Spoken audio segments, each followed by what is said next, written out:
அன்பிற்குரிய சகோதர சகோதரிகளே, நம்முடைய வக்குஃபு சொத்துக்களை முன்னோர்கள் நல்லறங்களுக்காக வேண்டி வக்குஃபு செய்துவிட்ட சொத்துக்களை எல்லாம் கபலீகரம் செய்வதற்காக மத்திய அரசாங்கம் ஒரு வக்குஃபு திருத்த சட்டம் கொண்டு வருது என்பதை எல்லாம் நம்ம அறிந்து அதுக்கு எதிராக பல கண்டனங்களை எல்லாம் ஒரு பக்கம் பதிவு செஞ்சுக்கிட்டு இருக்கிறோம். ஆனால் இந்த வக்குஃபு சட்டத்துக்கு எதிராக குரல் கொடுக்கக்கூடியவர்கள், அந்த சட்டம் வேணான்னு சொல்லக்கூடியவர்கள், இந்த வக்குஃபு வாரியத்தை நடத்தக்கூடியவர்களும் அதனுடைய பொறுப்பில் உள்ளவர்களும் அதற்கு ஏற்றவாறு நடக்கிறாங்களா என்பதற்கு எடுத்துக்காட்டாகத்தான் நெல்லையில் நடந்த ஒரு முன்னாள் காவல்துறை அதிகாரியுடைய படுகொலை. முன்னாள் காவல்துறை அதிகாரியாக இருக்கிறார். அவர் கலைஞர் அவர்களுக்கு பிஎஸ்ஓவாக பாதுகாப்பு அதிகாரியாக இருந்தவர். அப்படிப்பட்ட ஒருத்தர் ரிட்டையர்டு வாங்கி கொண்டு அவர் என்ன செய்கிறாரு, ஒரு பள்ளிவாசலுக்கு முத்தவள்ளியாக இருந்து செயல்பட்டுருக்கிறார். மார்க்கப்பட்டோடு போயிடுவோண்டு இந்த வேலையெல்லாம் வேணாம்னு சொல்லி அவராக விருப்ப ஓய்வு, கட்டாய ஓய்வில் விருப்ப ஓய்வு பெற்று அங்கே பணியாற்றிட்டு இருக்கிறார். அவர் இருக்கிற அந்த பள்ளிக்கு சொந்தமான வக்ஃபு இடங்கள்லாம் இருக்குது. அதை ஒருத்தன் ஆக்கிரமிக்க வர்றான். அதை எதிர்த்து இவர் போராடுறார்.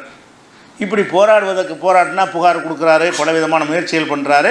வக்ஃபு இடத்தை ஒருத்தன் என்ன செய்கிறான், அதை ஆக்கிரமித்து சொந்தமாக்கி கொள்வதற்கு முயற்சி பண்ணுகிறான். எப்படி முயற்சி பண்ணுறான்?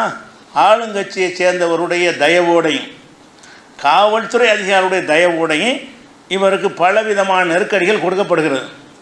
அப்போ இந்த நேரத்தில் ஒரு வக்ஃபு சட்டத்தில் கொள்ளையடிக்க பார்க்குறாங்கன்னு கதறீங்கள, வக்ஃபுல் அக்கறை உள்ளவர்களாக இருந்தால் நீங்கள் என்ன செஞ்சுருக்கணும்? வக்ஃபுல் கை வைக்கிறானா விடுவானான்னு சொல்லி இந்த வக்ஃபு வாரியம் நின்றுச்சா? வக்ஃபு வாரியம் சப்போர்ட் பண்ணிச்சா? அவர் புகார் கொடுக்குறார், அவர் மேலேயே பொய்யான வழக்கை போட்டு கொலை செய்கிற அளவுக்கு வெறி பிடிச்சி அலைகிறாங்க. என்ன, பல கோடி அந்த சொத்து பெருமதியானது, இவனை காலி பண்ணால் தான் அந்த சொத்தை அடைய முடியும் என்று திட்டம் போட்டு, இன்னும் சொல்ல போனால் அவர் வீடியோ போடுறார். என்னை கொலை செய்கிறதுக்கு என்ன நேரம் முயற்சி பண்ணுறாங்க, என்னை கொன்றுவாங்க அப்படின்னு சொல்லி பெயர்கள்லாம் சொல்லி வீடியோ போடுறாரு. வீடியோ போட்டு ஓரிரு மாதங்களில் அவர் கொல்லவும் பட்டுறாரு. அந்த வீடியோ பரவலாக வெளிவருது. அது வந்த பிறகு கூட அப்படியா வக்ஃபுக்கு இப்படி ஒரு கேடு வந்திருக்குதா, வக்ஃபு சொத்தை காப்பாற்றுவதற்கு போராடுறவருக்கு இப்படி கெதியா என்று சொல்லி நீங்கள் வக்ஃபு சொத்தை காப்பாற்ற இந்த அரசாங்கம் நடவடிக்கை எடுக்கணுமா இல்லையா? அரசாங்கம் அபகரிக்கிறவனுக்கு சப்போர்ட்டாக இருக்குது. அரசாங்கம்னா காவல்துறை தானே. அரசாங்கம் அபகரிக்கிறவனுக்கு சப்போர்ட்டாக இருக்கிறது. வக்ஃபு வாரிய தலைவர் என்ன செய்கிறாரு, செத்த பிறகு அவரோட நிற்பாகலாம். உசுரோடு இருக்கும்போது நிற்கலை, கொல்லப்பட்ட பிறகு அவர் என்ன செய்கிறாரு, நாங்கள் அவர் பக்கம் நிற்போம், இது ஜனாசாவோட நின்று என்னதுக்காக போகுதுன்னு.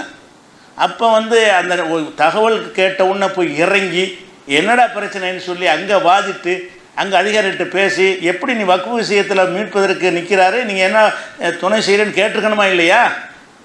அப்போ எல்லோரும் சேர்ந்து இப்போ அவன் தண்டா என்ன நீ தண்டா இப்போ என்ன, அப்படி தான் நினைப்பு வருது. வக்ஃபு சொத்தை காப்பாற்றுறதுக்காக வேண்டி பார்லிமெண்ட்டில் கத்துறங்கிறீங்க, அது மாதிரி வக்ஃபு சொத்தை காப்பாற்ற திருத்தத்தை விடுவோமான்னு கையெழுத்து வெட்ட நடத்துகிறீங்க. அப்போ நீங்கள் கிளவாங்களாமா, நீங்கள் சுரண்டி கொள்ளலாமா வக்ஃபை? இதனால தான் வக்ஃபு விஷயத்தில் மக்களே அவங்க தொலைஞ்சிட்டு போகிறாங்கிற அளவுக்கு நிறைய மக்கள் வந்துட்டாங்க, மனநிலைக்கு வந்துட்டாங்க. எதனால்? வக்ஃபுங்கிறது கொள்ளையடிப்பதற்கும், யார் ஆட்சியில் இருக்கிறார்களோ அவர்களுக்கு வக்ஃபு சொத்தை தார வார்த்து கொடுக்கறதுக்கு, பண முதலைகளுக்கு வக்ஃபு சொத்தை சொந்தமாக்கி கொடுப்பதற்கும் தான் வக்ஃபு வாரியம். வக்ஃபு வாரியத்தை போல இந்தியாவில் ஊழல் மலிந்த ஒரு துறை கிடையவே கிடையாது. ஊழல் ஊழல் ஊழல்னு அவ்வளோ ஊழல் உள்ள எத்தனாயிரம் கோடிகளை இவங்க தார வார்த்து கொடுத்துருக்குறாங்க. வக்ஃபுங்கிற பேரில் பல்லாயிரம் கோடி ரூபாய்கள் என்ன செய்கிறது. ஏன்னா எந்த வாரியம் வச்சாலும் ஒரு மாநில அரசு கீழே தான் இருப்பாங்க. மாநில அரசாங்கத்தில் எங்களுக்கு இந்த இடத்த வேணும்னா எழுதிக்கிறங்க, கையெழுத்து போட்டு கொடுத்துட்றது. அந்த மாதிரி கொடுக்கப்பட்ட இடங்கள் எவ்வளோ இருக்கிறது. அப்படி மக்கள் மனநொந்து போய் இருக்கிற நேரத்தில் தான் அவங்க இதை காரணம் காட்டி தான் நம்ம வக்ஃபு திருத்த சட்டம் கொண்டு வர்றான். அப்போ அது நம்மளை முஸ்லீம் அல்லாதவர்கள்லாம் கொண்டாந்து போட்டு வக்ஃபு சொத்தை கொள்ளடிக்க போகிறாங்கன்னு சொல்லித்தானே கேட்குறீங்க. கொள்ளடிக்கக்கூடாதுங்கிற நோக்கமா, இல்லை முஸ்லீம் கொள்ளையடிக்கலாம் அவங்க கொள்ளையடிக்கூடாங்க நோக்கமா? உங்கள் நோக்கம் என்ன?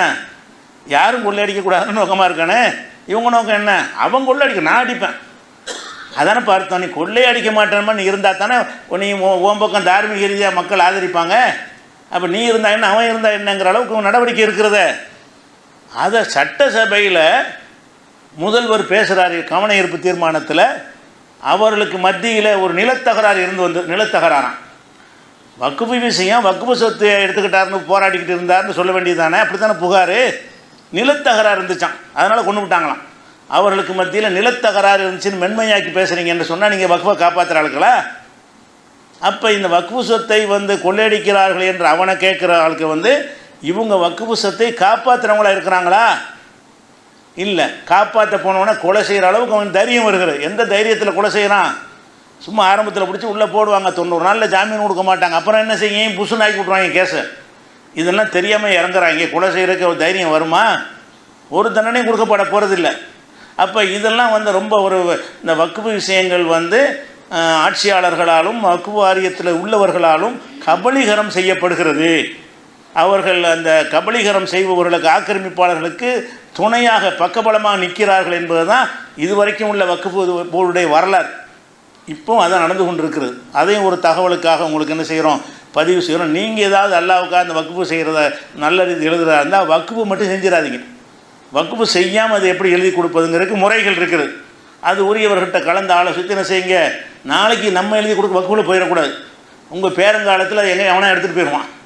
நீங்கள் வக்ஃபுன்னு எழுதிட்டு போயிடுவீங்க. உங்கள் காலத்தில் அது இருக்கும். உங்கள் மகங்காலத்தில், உங்கள் பேரங்காலத்தில் என்ன செஞ்சிடறேன், அதை எவனோ கபலீகரம் செஞ்சு, ஏன்னா வக்ஃபு போர்டில் போயிடுச்சுல, அவங்க வைக்கிறதான் சட்டம். அதை எழுதி மட்டும் கொடுத்துடாதீங்க. அதை நல்லறமாக செயல்படுவதற்கு வேறு விதிமுறைகள்லாம் இருக்கிறது. அதை கலந்து ஆலோசித்து யாரும் இந்த மாதிரி செய்கிறதா இருந்தால் செய்யுங்க. வக்ஃபு போர்டுக்கு மட்டும் எழுதி கொடுத்துட வேண்டாம் என்பது ஒரு கோரிக்கையாக சேர்த்து முடிக்கிறேன். அஸ்ஸலாமு அலைக்கும்.